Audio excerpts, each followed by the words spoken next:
¿Alguna vez te has preguntado qué secretos ocultos guarda la historia? ¿Qué relatos quedaron sepultados bajo el tiempo, las leyendas olvidadas o los misterios que nadie se atrevió a revelar? Bienvenidos a Historias que nunca contaron.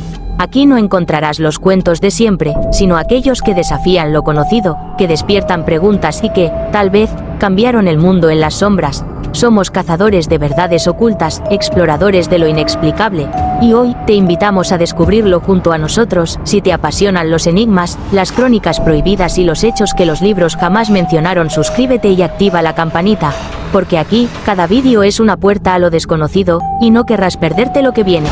Acompáñanos en este viaje hacia lo que nunca te contaron. La sede está vacante, pero los pecados, ellos nunca abandonaron estos muros. Hay noches en que el mármol mismo parece retorcerse bajo mis pies. Ninguna lámpara logra disipar del todo las sombras que se enredan entre las columnas, los tapices, las estatuas que vigilan con ojos ciegos. Aquí, en el corazón del Vaticano, he aprendido que no todo lo que reposa bajo el signo de la cruz es santo. Fui el camarlengo del Santo Padre. Fui su mano derecha, su confidente, su sombra. Y fallé. Dios sabe cuánto lo intenté. Dios también sabe que hay pecados que ni el más puro puede purgar. La historia que contaré nunca será leída en los archivos secretos. Nunca será pronunciada en voz alta en las sacristías ni en las aulas de San Anselmo. Es una confesión que no busca perdón. Solo memoria. Solo la verdad. Esta es la crónica de la última traición. La historia del Papa que quiso cambiarlo todo. Y de cómo lo mataron. Capítulo 1. La agonía del pastor. Lo encontraron en la madrugada, aún respirando, aún luchando, entre las sábanas de su austera habitación. Era 2 de abril. La primavera apenas rozaba Roma, pero la noche era fría y húmeda. Yo había recibido su llamado horas antes. Una carta sellada, traída por su secretario personal. Una nota breve. Mañana, antes de la oración. Hay cosas que debes saber. No llegué a tiempo. Cuando crucé las puertas de su aposento, media docena de monseñores ya se arremolinaban en la penumbra, sus rostros una mezcla de horror y conveniencia. El Santo Padre estaba pálido, sus labios teñidos de un azul enfermizo. Sus ojos, 2 heridas abiertas en su rostro envejecido, me buscaron entre la multitud de rostros. Me vio. Sonrió débilmente. Intentó hablar. Pero solo emitió un susurro. Una palabra. No nomnes. No todos. ¿No todos qué? ¿Quiénes? No entendí. No lo suficiente. No entonces.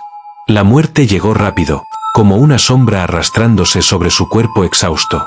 Me arrodillé junto a su lecho, mientras el doctor de palacio murmuraba palabras en latín, más para los otros que para mí. Declararon su muerte a las 4:13 de la madrugada. La sede estaba vacante. Oficialmente, murió de un fallo cardíaco. Una muerte natural. Como debía ser. Como querían que fuera. Pero yo sabía que algo estaba podrido en el aire. Capítulo 2. El eco del silencio. Los rituales de la muerte papal son estrictos. Debía certificar su fallecimiento, sellar sus aposentos con cera roja, romper el anillo del pescador ante el colegio de cardenales. Cada paso es sagrado, cada acto, milenario. Sin embargo, esa mañana, nada parecía sagrado. Cuando caminé por los pasillos oscuros hacia la sala del papagayo, donde los cardenales ya se reunían en privado, sentí que las paredes mismas se inclinaban hacia mí, escuchando, respirando. El mármol de los suelos parecía absorber el sonido de mis pasos. Un eco ahogado. Un silencio fabricado. Los cardenales presentes, una docena apenas en aquel momento, guardaban una compostura helada, casi teatral. Sus vestiduras rojas parecían manchas de sangre sobre la blancura de la sala. Muchos bajaban la vista al verme. Otros, en cambio, me observaban con una frialdad calculada. Entre ellos, destacaba el rostro del cardenal Vittorio Bellini. Anciano, de cejas como alas de cuervo, Bellini era el decano del colegio cardenalicio. Un hombre que conocía el peso del poder, y también su precio. Había sido siempre un opositor silencioso del Santo Padre, un crítico sutil de sus reformas, un devoto de la tradición y del secreto. Esa mañana, su mirada me atrapó como un gancho. No había tristeza en sus ojos. Solo la paciente satisfacción del jugador que ha esperado años para su jugada final. Camarlengo, saludó con una leve inclinación de cabeza. Que la paz sea contigo en esta hora de dolor. Respondí con un gesto automático, pero mi alma no encontraba paz. Solo preguntas. ¿Quién había estado con el Santo Padre en sus últimas horas? ¿Quién tenía acceso a su comida, a sus medicinas, a sus noches? El protocolo exigía que el camarlengo supervisara todo en las horas siguientes a la muerte. Yo debía ser su guardián en la muerte, como había sido su sombra en vida. Pero ya sentía que me habían robado algo. Que llegaba tarde a un crimen ya consumado. El cardenal Bellini habló de nuevo, con esa voz aceitosa que usaba cuando fingía piedad. Debemos preparar el cuerpo para la exposición pública, monseñor. El pueblo debe despedirse de su pastor. Asentí. No había alternativa. La maquinaria del Vaticano se movía con la frialdad de un mecanismo antiguo, imparable, indiferente a las verdades ocultas en su engranaje.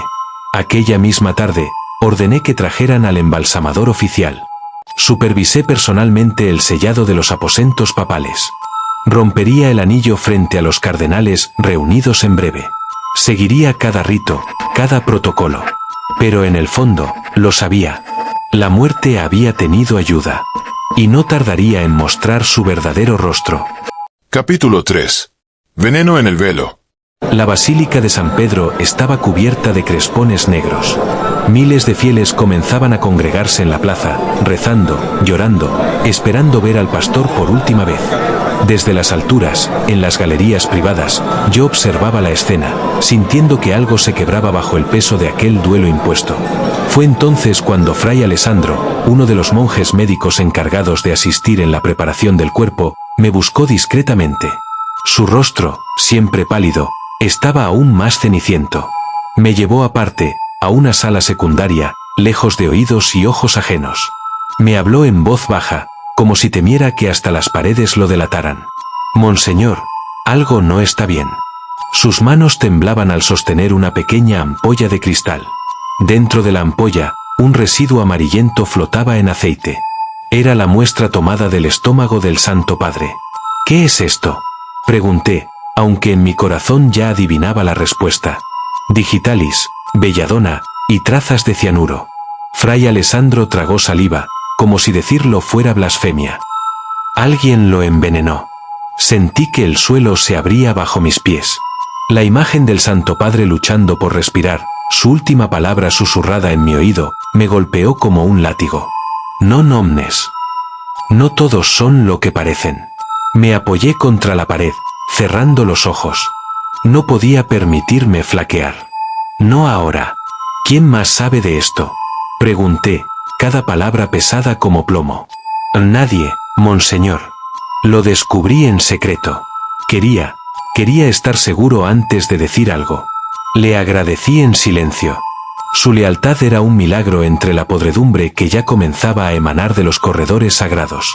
Le ordené que destruyera cualquier registro escrito del análisis, que escondiera la ampolla, que callara como si su vida dependiera de ello.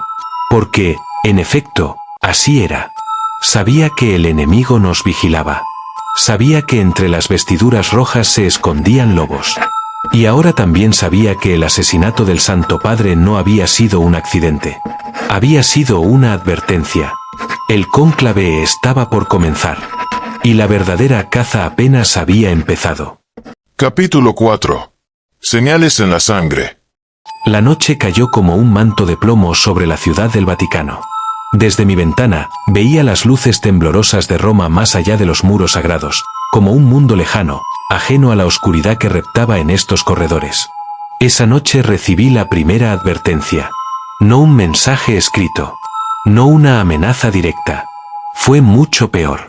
Al regresar a mi aposento tras una reunión de preparación para el cónclave, encontré algo sobre mi cama. Una pluma negra, colocada cuidadosamente sobre mis almohadas, como un símbolo ritual. Sentí el escalofrío recorrerme la espalda. Las plumas negras, en ciertas hermandades antiguas dentro de la iglesia, eran un aviso silencioso. No sigas escarbando. Tu alma será reclamada. No dije nada. No moví la pluma. No mostré miedo. Simplemente me senté en el borde de la cama, respirando hondo, dejando que el terror me invadiera como una ola, y luego se disipara. Debía mantener la calma. Debía ser más astuto que ellos. A la mañana siguiente, mientras caminaba por los claustros rumbo a la Capilla Sistina para una inspección preliminar, noté algo más. En uno de los mosaicos, a la altura del suelo, donde solo un ojo atento podría advertirlo, alguien había dibujado discretamente un símbolo con sangre. Una cruz invertida, rodeada por un círculo de serpientes entrelazadas. Un signo antiguo. Un juramento de silencio. Un recordatorio de que los cimientos mismos del Vaticano estaban manchados de pactos oscuros. Sentí que alguien me observaba. Giré sobre mis talones. Nada. Solo la interminable galería de columnas y sombras. Pero lo sabía. Los conspiradores se movían ya entre nosotros, invisibles, disfrazados de hermanos, de príncipes de la Iglesia. No podía confiar en nadie. Ni siquiera en aquellos que, en apariencia, lloraban al Papa muerto. El cónclave sería el campo de batalla final. Y yo estaba solo. O casi solo. Porque aún conservaba un arma secreta. La última carta escrita por el Santo Padre antes de su muerte. Una carta que revelaba los nombres de sus enemigos. Una carta que aún no me atrevía a abrir. Capítulo 5. El pergamino maldito. Guardaba la carta del Santo Padre en una pequeña caja de hierro, oculta tras un panel secreto en mi despacho. El temor me había frenado hasta ahora. Abrirla era cruzar un umbral invisible. El umbral donde la fe ya no podía protegerme. Esa noche, cuando el Vaticano dormía bajo el peso del luto, encendí una sola vela y me arrodillé ante la caja. Mis manos temblaban. La llave, colgada al cuello bajo mi sotana, parecía pesar 1 tonelada. Cuando por fin abrí la caja, un aroma añejo, de papel antiguo y cera derretida, invadió el aire. Dentro, un solo pliego, cuidadosamente doblado. El sello papal roto a medias, como si el Santo Padre hubiera dudado hasta el último instante en enviarlo. Desplegué el pergamino. No era largo. Apenas unas líneas, escritas con la letra firme del Santo Padre. Mi fiel hijo, si lees esto, significa que he caído. No todos los que visten el rojo son dignos del Cordero. Vigila a Bellini, a Grimaldi, y a un tercero cuyo nombre aún desconozco. El peligro no viene de fuera, nace en nuestra propia casa. Guárdate del lobo vestido de cordero. Sentí el golpe de aquellas palabras como una bofetada. Bellini. Grimaldi. 2 de los hombres más influyentes del cónclave. El primero, decano del colegio. El segundo, prefecto para la doctrina de la fe, un purista obsesionado con las antiguas estructuras de poder. Y había un tercero. Un rostro aún oculto. Doblaba de nuevo la carta cuando oí algo. Un leve roce de telas. Un susurro de sandalias en piedra. Apagué la vela con un soplo. El despacho quedó sumido en la oscuridad total. Escuché como la cerradura de mi puerta giraba lentamente. Alguien intentaba entrar. Contuve la respiración. En silencio, deslicé el pergamino bajo la tabla suelta del piso. Tomé una vieja cruz de hierro que tenía sobre el escritorio, no como símbolo de fe, sino como posible arma improvisada. La puerta se abrió apenas una rendija. No vi un rostro. Solo una sombra. Un susurro casi inaudible. Non omnes. El mismo eco de la advertencia del Papa. La sombra retrocedió, dejando la puerta entreabierta. Cuando corrí hacia el pasillo, no encontré a nadie. Solo el eco de mi propia respiración agitada. Había alguien más protegiéndome. O tal vez, jugando conmigo. Ya no estaba seguro de que era más aterrador.